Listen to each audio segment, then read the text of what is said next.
Was Horus born on December 25th?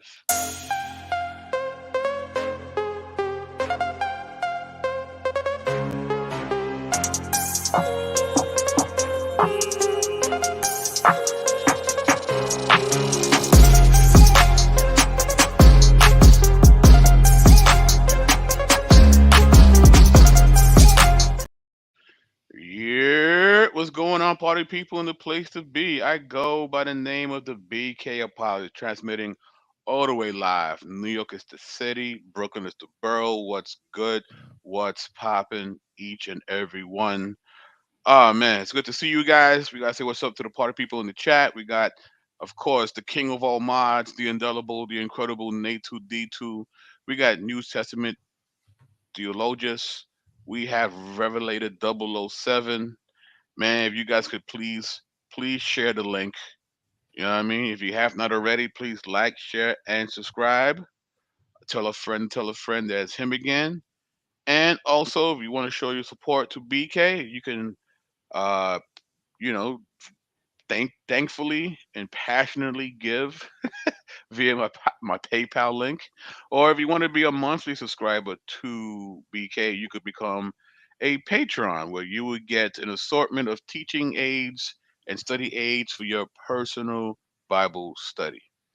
And of course, with me riding out, you know what I mean? Thank you, MJ. Definitely appreciate that. Um, uh, Oh, coming from the other side of the Mason Dixon, bringing that southern comfort, not the drink, but the attitude, or maybe the drink too a little bit, but responsibly. responsibly. Of course, we have Mr. MJ Jackson in the building. What's going on, sir? Well, how you doing, big brother BK? I'm happy to be here. Totally forgot that me and you was gonna choose violence because it's Christmas time. Christmas time is coming, and all of the hotels think they know something. So Ah, we here to stomp on a hotel. a little bit, theologically, of course, we don't Yes, yes. promote actual physical violence, but theological and worldly violence, we are here for that. All right. So, Bang bang. with that being said, right, today is was Horus born on December 25th? Oh, look who showed up in the chat, my man Giovanni, the paper boy. What's going on, sir? It's good to see you. Now, Gotta you get you in talking one of about these panels. somebody who chooses violence? He is violence incarnate. He basically shut down an entire Facebook group single handedly. I don't have nothing. King Kong ain't got nothing on that brother. Not at all. My man Bax is in the building. What's going on, sir? So yeah, so this was inspired by a particular post from our good friend Jabari Osase. And you know, I like Jabari, good dude. Of course we disagree on our worldview, but nevertheless, he's somebody that you could actually have a conversation with. And I respect anybody that we're able to have a dialogue. You know, I've been to the man's house. I've been with him at the debate with Bantu. You know what I mean? And we've chopped it up. Very cordial, very polite guy. You know, but with that, we got to deal with some of the stuff that he teaches. So he has a post saying, "What if I told you I have a Kemetic Old Kingdom source that proves Heru Horus was born? Well, he said both, but he said born around December 25th. You know, but last year, we talked about, is Christmas pagan, or is Christmas, derived from Sol Invictus or the winter solstice, right? And we've felt like we did a really great job showing that that's not the case. But another critique when it comes to December 25th is the one that Jabari makes here, is that somehow Jesus, the Christmas day, December 25th, comes from the celebration of the birth of Heru. Now, first and foremost, and most of us already know this, nowhere in the Bible does it say that Jesus was born December 25th. The video could be over right there. Like it's not there. It's just not there. You know. And in fact, a lot of theologians, believe that he was born during the fall. I know Dr. Heiser did a video based on where the stars were aligned at the time. He believes he was born around September 11th, right? Now there isn't a consensus, but for the most part, it's usually during the fall, not December 25th. But we're going to look at why he would say this, and the only way he can prove this, MJ, is he would have to show a correlation between calendars that are being used, right? So, uh, okay, thank you, sir. Appreciate that. So the episode you guys did last year was super helpful for a young man at my church struggling. Wow. Oh, well, thank you so much, man. I really appreciate that. We're able to provide resources to help people, just stay in the faith. So thank you for those kind words. Definitely appreciate that. So yeah, so we're gonna do a little we're gonna nerd out a little bit, and we're gonna look at some ancient calendars. But before we do that, what are some of your preliminary thoughts about this whole December 25th thing, MJ? The way that he starts this post sounds like a cheap TikTok video. What if I told you? What if I told you this? What It's the same thing that Satan did to Eve in the garden. Mm. What if I told you that, eating the fruit, you're not really die? What if I told you? So Jabari has some serious issues with his epistemology. Number one, anybody who's listened to the dude, and I'm not going to go on this tangent, but I just want to say that his epistemology is authority based, and there's nothing wrong with having an epistemology based on the testimony from a credible authority. The problem is once we start looking at the credibility of these sources, things get ugly, and they get ugly quick. And uh, it's just like BK said. We're going to look at the calendars. We're going to look at the data. That's what we want to look at. Um, the gentleman who wrote the post is committed to a position. He's even committed to this position in the face of counter evidence and defeaters. Um, my friends in the chat would understand that there is a little bit more at work than just information, right? There is um the Bible would call it the suppression of the truth in Romans Mm. 1. That's what's Mm. at work. So the Mm. uh truth is being suppressed and ultimately exchanged for a lie. But we're getting ready to take a deeper look at it with this faulty thinking. Cool. So let's dive in. So this is according to Minnesota State University, Mankato. Uh, the calendar system of ancient Egypt is unique to both the cosmology of the Egyptians and their religion. Unlike the modern Julian calendar system, with its 365 days to a year, the Egyptians followed a calendar system of 360 days, with 3 seasons, each made up of 4 months, with 30 days in each month. The seasons of the Egyptians corresponded with the cycles of the Nile and were known as inundation, pronounced in Akhet, which lasted from June 21st to October 21st, emergence, pronounced Proyet, which lasted from October 21st to February 21st, and summer, pronounced Shomu, which lasted from February 21st to June 21st. And here's a little calendar, a little graph, a little pie chart that shows you the different seasons, the different months, right? 12 months of 30 days plus 5 extra days. And we're going to talk about these 5 extra days right now, right? So these are called five, how do I say it again?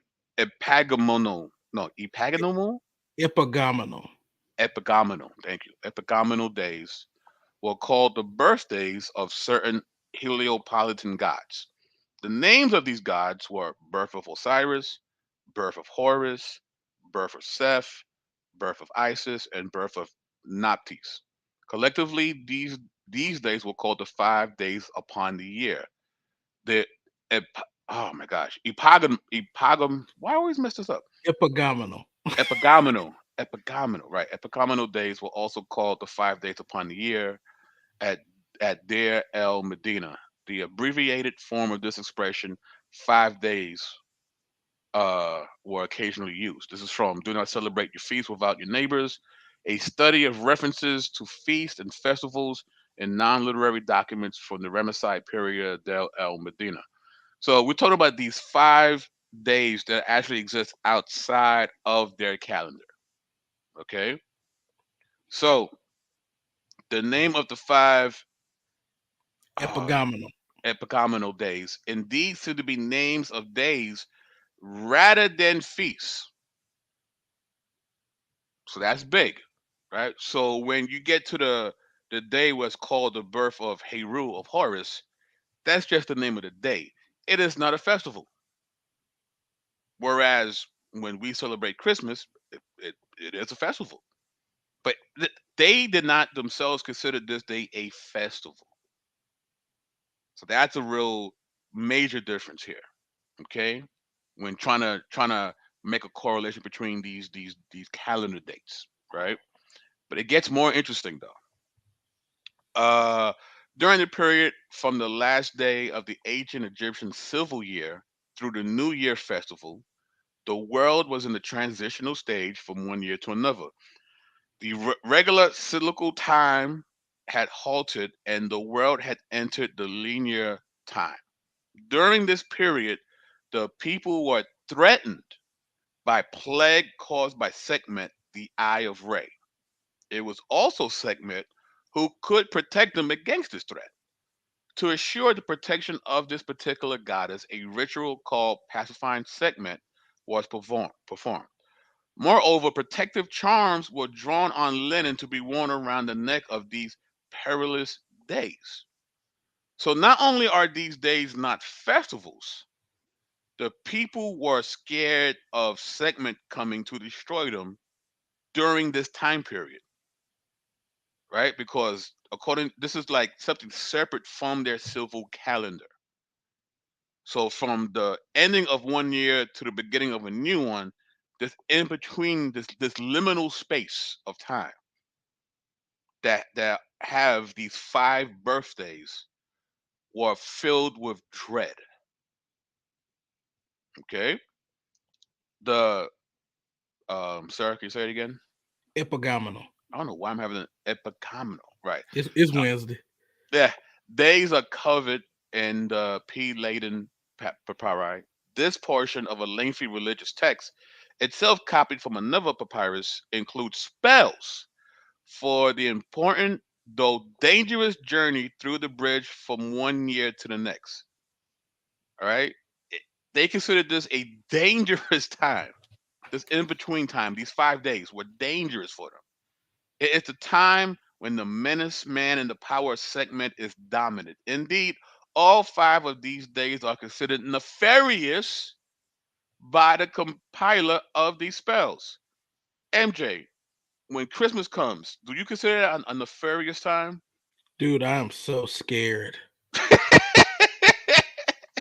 You got the Grinch running around scaring kids and no, I'm just kidding. No, not at all. It's a time of rest. It's a time to celebrate, the true and living king who came and took on flesh. It's a joyous time for us to celebrate our hope. So you don't have to No. wear special charms to protect yourself from the evil spirits that come during that time? So I used to want to be a rapper and I used to wear a long chain, but no. Right, right, right. The quick-tempered Sekhmet, who was served by this type of priest, personified the destructive power of the sun. However, once ritually appeased, the furious one who kills becomes the satisfied one who gives life. Once assuaged, she became a beneficent and protective entity who granted the king long years of renewed life and a prosperous reign, as well as protection against illness and enemies. Holding life and death in her hands, She had the privilege of preserving life as well as the power of sending calamities. The suffocating heat of the month of May to June, fevers, epidemics, and the pollution of the waters in the Nile were considered to be acts of the goddess Sekhmet and her emissaries that preceded the annual arrival of the flood. All were vulnerable to her seven arrows, especially during the epagomenal days. There, I said it. There Yes, you go. epagomenal days, the additional days of the year. All right, this is from The Pure Priest of Segment Between Health and Disease by Nuria Torres Benezet. So let's take a quick look at the Chicago Demonic Dictionary. Right, while in modern days a positive symbolism tends to be attached to the end of the year, in ancient Egypt the change of year was believed to be a very dangerous time. During that period, in particular during the five economical days, the equilibrium, proper functioning, and order of the universe was threatened. Okay, this is how serious this time was. All right.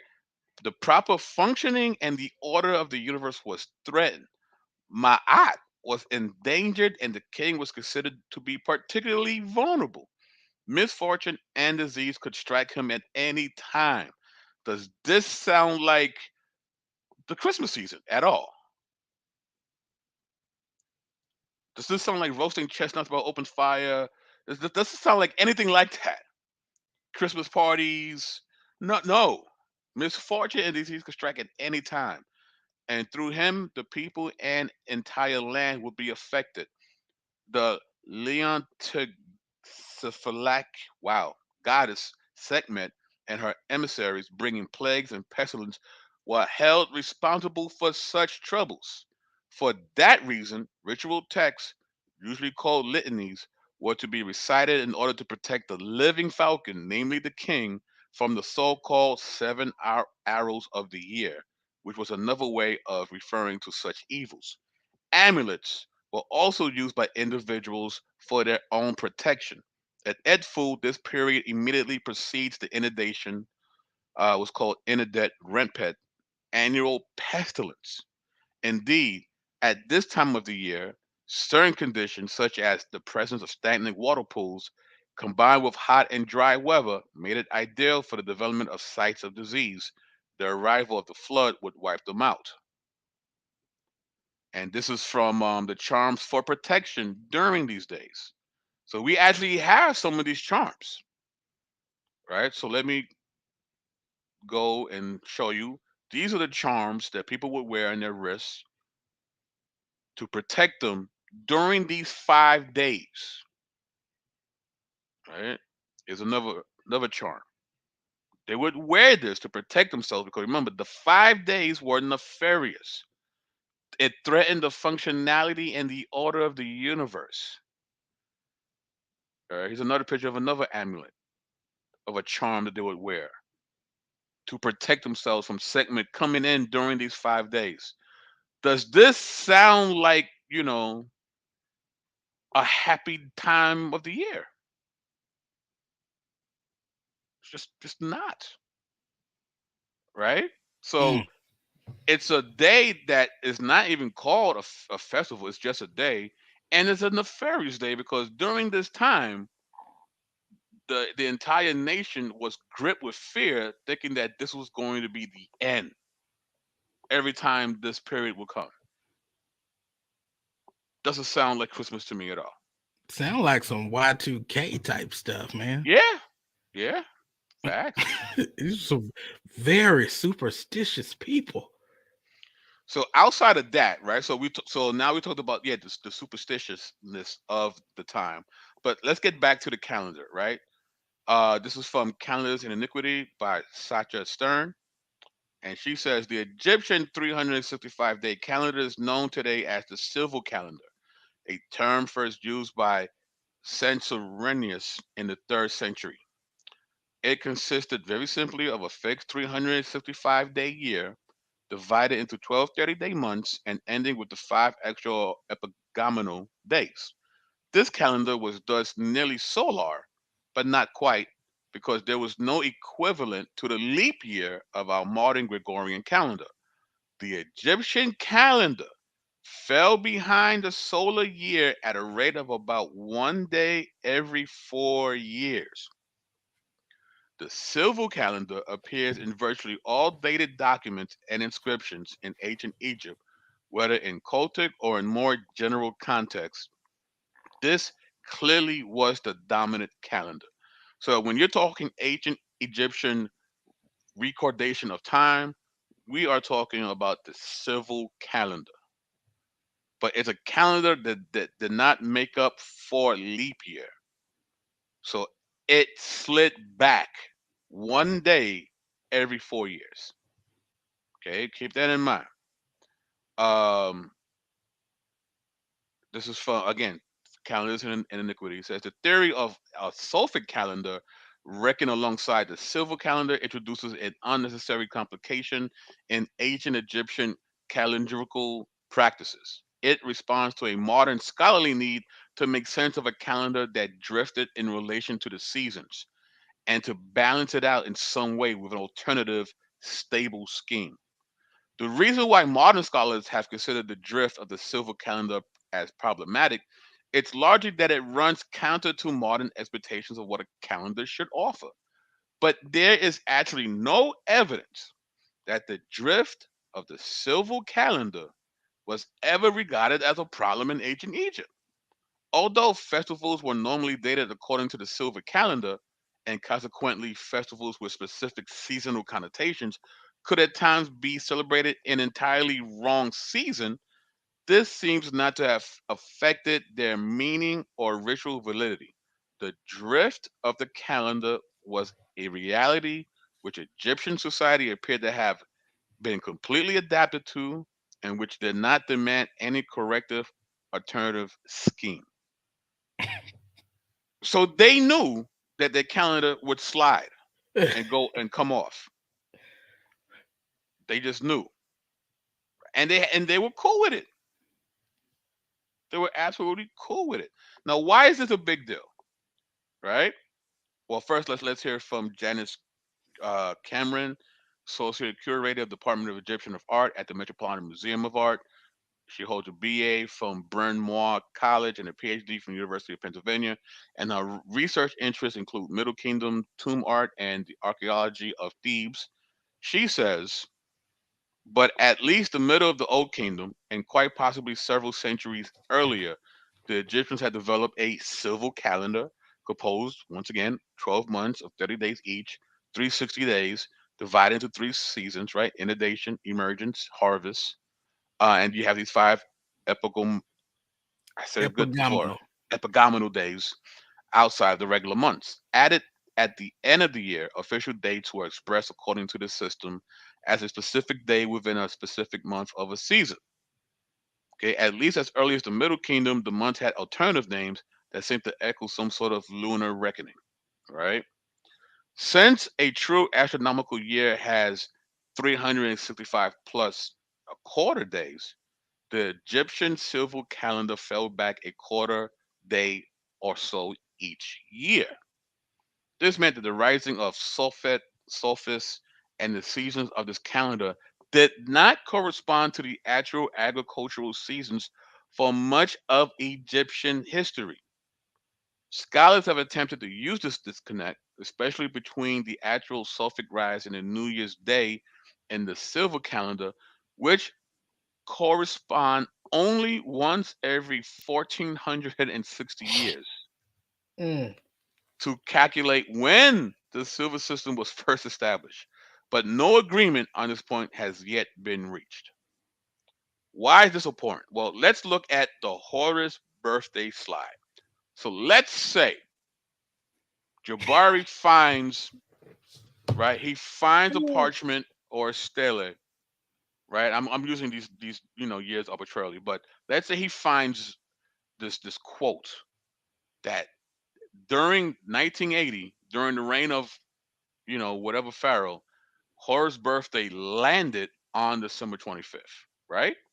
Okay, but then in 1984, it lands on December 24th. But then in 1988, it lands on December 23rd, and so on and so forth. Every 4 years, it would slide back. So the ancient Egyptians were not fixated with any particular date, because if they was, they would correct their calendar from drifting. In fact, there was no need in their minds to correct anything. They were perfectly fine with the drifting of their calendar. Oh Lord. So how do we correlate again? That You December can't. 20, You you can't. can't. You can't even play with probability. You can't. There's just no way. This is pure fictionalism. This So is even if you a joke. find right, even if you find something in ancient Egypt where it reads that the second epimonical day of Horus landed on December 25th, great. It's not going to happen the following year because it goes back a quarter. It's not going to happen 4 years from then. It's going to go back a day. And if you add another 4 years, it goes back another day, and so on. So there is no connection. And by the way, these 5 days were nefarious in a source of dread, because they did not know if they were going to make it to the following year during this 5 day period. To the point where the priests had to make magical charms to protect the populace from Sekhmet, who, by the way, was not only the potential killer, but the potential savior at the same time, which which is very interesting. So was Horus born December 25th? Probably not. And if you find a source that says that he was, show me that again 4 years. Show me that in another 4 years. You can't. You can't. It was never considered a festival. It was a day of dread, to a point where they needed magical protection from these days. Where's the correlation between that sentiment with how we celebrate the birth of Christ this year? Not this year, but the way we do. How is it any? How is it the same? And we couldn't pick a particular, like, that one date only works for that year, because 4 years later, guess what? It goes back a day. Show me the sources. I think we're Yeah, doing sure. that, buddy. I think we're doing that. So again, right? It, that's it. That's it. Oh Lord. And uh, the internet has become a vehicle for misinformation, right? So you got the zeitgeist. I know people are tired of hearing us throw that accusation around, but this is what it is. I mean, it has no factual basis. It's a sleight of hand. It's a sleight of hand. But when you can approach, you're not running to white people with this stuff, right? When you can approach a black person who who has a certain history in this country regarding identity, and you can say, "What if I told you this or that?" I mean, that's it's manipulation. That's really what it is. It's really manipulation, and we've already talked about uh, the problem, which what these modern day myths are built on. They're built on faulty information, going back to Gerald Massey, going back to Helena Blavatsky, which we talked about last time I was on with Yep. you. And the jig is up, but you can take advantage of people's ignorance. I'm not saying everybody got to know the type of stuff that we're talking about. No, if we were to say that, that would make us elitist. I'm not saying that. Right. Nevertheless, people like uh people like Jabari, people like Henrik Clark. Henrik Clark knew that those sources were garbage. He did. Yet he still chose to try to spin it and call it neglected white voices. He called them the radical white scholars. Radical white scholars at that. These dudes were lunatics, devil worshippers.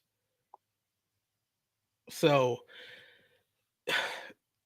you just got to call this stuff out wherever you can, wherever you see it. Not saying that people should wake up, eat, breathe, and this type of stuff. We're just saying that folks will take advantage of will take advantage of a lack of knowledge, Right. so to speak. My man here, Hawkins, says it would take 1,400 years before the Cyrus star would return to the quote original day. The new kingdom had to correct the calendars because of this. And guess who actually tried to correct them at first, Hawkins? The Ptolemies. And the only reason why they tried to correct it because they had their own festival. So they want to make sure that their festival was celebrated on the same date every year. So they inserted like a 6th day within that 5-day period. But guess what happened? The priesthood ignored it. They didn't subscribe to it. They gave it lip service, like, yeah, we'll do that for you, boss, and just completely ignored it. So it wasn't until the quote unquote the white man came in and tried to quote unquote correct it, but only because they wanted their festival. They wasn't really trying to like set the calendar back to its appropriate. They could care less about that. They just want to make sure their day was celebrated at the same day every year. So, but that's a good one, Hawkins. Appreciate that. Good So, stuff. yeah, man, it's and yeah, you see, they get tired of saying of us saying zeitgeist. Well, we get tired of you using zeitgeist. How Yeah, about they can that? come up with some better stuff already. Now Valley mythicism is dead. Ooh, It's wow. dead. And these dudes keep trying to use it. It's stupid. Well, it's still working for some of them. It's working for Jabari. It really is. I almost said something. It's a family show, MJ. It's a family show. Yeah. But it's somehow people, and it's to the point where now people are religious about zeitgeist. Like it's not even about it being true. I need it to be true Mm-hmm. because I need a reason not to follow the Bible. I need a reason. So anything that sounds like it could help me in that endeavor, I will subscribe to, even if it doesn't really make that much sense. I like what Built for Speed posted. He says he's posted from Romans as well. Mm. Professing to be wise is really applicable to this situation. They became fools and exchanged the glory of the incorruptible God for an image in the form of corruptible man and birds with 4-footed animals.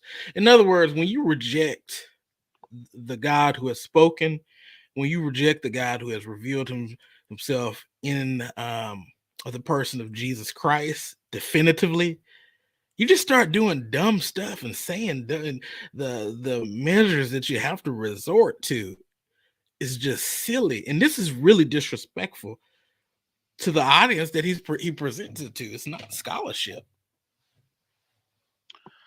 No, it's not. And this is a man who actually, he has degrees. He's From an Ivy League school. right. So Cornell. right. So It's and a me, hard issue. well, that too. And I mean, for someone like myself, I have no degree. I have a high school diploma and a couple of college credits. So if I can figure this out, you can too. We all can't be, incredibly dope scholars like MJ Jackson, got all these degrees. And I'm amateur night. I'm over here I'm fumbling over the same word. You know what I mean? It's like well, I'm God, just thank you for your high school diploma and your college credit. You don't have this debt. And Michelle said Polite said they were all stupid and they still follow these people. That's true. Polite did say that. He's on record saying that. Yeah. So, but listen, so in summary, uh the day the birthday, quote unquote, of Heru was not considered a festival, but it was considered a part of a series of 5 nefarious days where people were in dread with doubting if they're gonna make it to the next year, to the point where they needed sorcery and enchanted pieces of cloth tied around them for those 5 days to keep them alive. And if that wasn't enough, the calendar itself slides every 4 years. So how does one make this connection with December 25th Horus? It's not a festival. People were in dread, and the day would slide back every 4 years. So what are we doing here? What, like, where's the connection? Where? Where? It's not there. So everybody have a Merry Christmas. Cause they weren't very merry during those 5 days, let me tell you. Merriment was not in their mind. Survival was. Mm-hmm. From this evil goddess who ended up being their savior at the same time. Very interesting. So, but that's all I want to share with you guys. MJ, um, what can we expect from you in the near future? And final thoughts about what we discussed about today. Final thoughts is, at the very least, you know, we should try to be respectful to our audience and not present them with regurgitated garbage, dressed in kente cloth, and which is, what this is. This stuff has been peddled from Massey.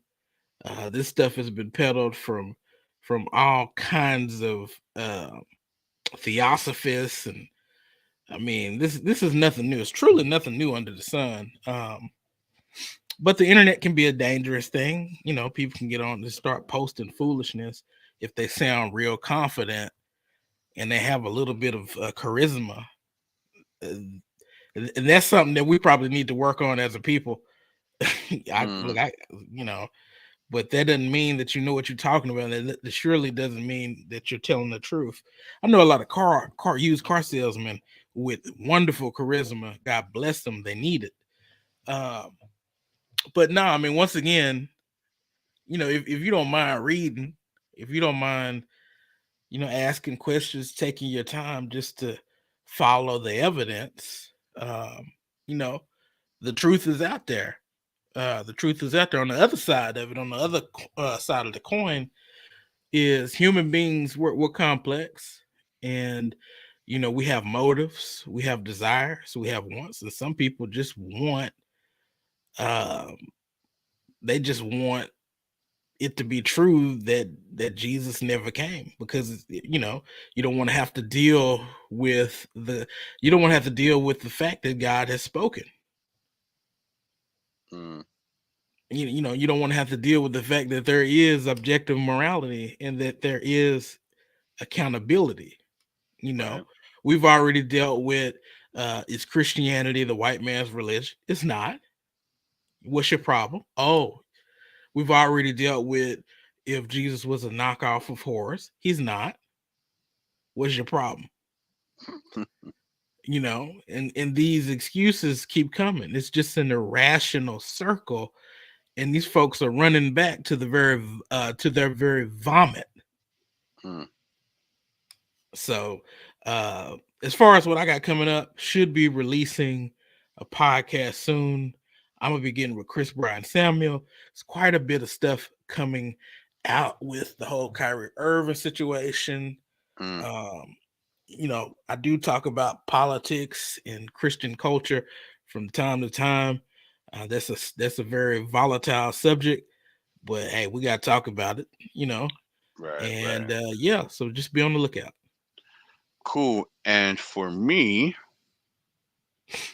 next Wednesday, I'll be joined by one of the bodega ladies, the new herself, where we'll be discussing "Knock Yourself Up," the Black Woman, and Parthenogenesis. This is a pet project of Dinu. If you ever want to trigger her in the chat, say that you subscribe to Parthenogenesis, and she will come guns blazing. Right? So she's coming on the platform, and we're gonna break this down. And man, it's crazy. You know what I mean? So I'm definitely looking forward to that. I know you are too. This is a show long in coming. Me and Dinu have been talking about doing this for quite some time, and I'm very glad that we're able to get this in before the year's up. And yeah, man, it was. Michelle's funny. She's like, she will appear out of nowhere. Yeah, when they start talking about that Parthogenesis stuff, Dinu reminds me of that scene from Harlem Nights when Vera pulled the blade out. Yeah, Now I got to cut you. do not get her started, boy. Woo, it's crazy. But yeah, man. So MJ, thank you so much for coming along for the ride. I hope this encouraged you guys that again. But you know, the funny thing is, even if you don't celebrate Christmas, so what? It's not like it's a salvific issue even to begin with. But people will use this to try to shake your faith. And I'm here to show you that there's nothing to shake here. There's nothing to shake here. You know, it doesn't come from ancient Egypt. It's not a theft or robbery of Horus's birthday. It's not. It's not. You know, so I just hope this helps you guys. You know, and whether or not you celebrate the holiday or not, it's up to you. But a lot of times these accusations that people come across us and try to destabilize our convictions. I just want you to know that they are failing because Christianity is the only worldview that purports itself with reality. It's true. Christianity is true. Jesus is real. He is who he says he is. He did what has been written about him, and you need to follow suit. So, with that being said, Let me just say this real quick. go ahead, bro. Go for You it. can bow the knee now Or later. or later. I recommend now. You're not gonna like the later. You're really not. So get down or lay down, basically, right? So from state property, right? Get down or lay down. So all right. So that's MJ. This is BK. Catch you soon. Peace.